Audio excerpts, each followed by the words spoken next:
మా Bhadrachalam trip details. మేము Friday evening 11:45కి ట్రైన్ టికెట్స్ బుక్ చేసుకున్నాము. అక్కడికి వెళ్ళేటప్పటికి ఎర్లీ మార్నింగ్ అయింది. అక్కడ నుంచి Bhadrachalam 1.5 hour.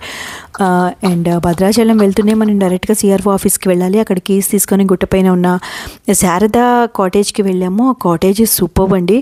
2 bedrooms, 2 washrooms and beautiful balcony with beautiful view of Godavari. And మేము 6 వెళ్ళాము. మాకు కన్వీనియంట్గా అనిపించింది, చాలా ఈజీగా సెట్ అయిపోయింది. అండ్ దెన్ అక్కడ నుంచి ఫ్రెష్ అప్ అయిపోయి భద్రాచలం టెంపుల్కి వెళ్ళిపోయాము. 100 రూపీస్ టికెట్ తీసుకున్నాము. 15 మినిట్స్లో దర్శనం అయిపోయింది. అండ్ దాని ఎదురుగానే, టెంపుల్ ఎదురుగానే మీకు శివాలయం ఉంటుంది. అది అస్సలు మిస్ అవ్వద్దు. వ్యూ అయితే సూపర్ ఉంటుంది. అండ్ అక్కడ నుంచి నేను మీకు స్క్రీన్ మీద ఇస్తున్న సురేష్ గారి నెంబర్ ఉంది, అది తీసుకోండి. కూడాను అరేంజ్ చేసి అవన్నీ కూడా అరేంజ్ చేస్తారు. పర్ణశాలకి 1500 మా ఆరుగురికి కలిపి ఆ వెహికల్కి అయింది. అండ్ నెక్స్ట్ డే పాపికొండలకి 1250, which includes breakfast, lunch and evening snacks. And ఆ పాపికొండలు, గోదావరి అస్సలు మర్చిపోలేని వ్యూ అండి.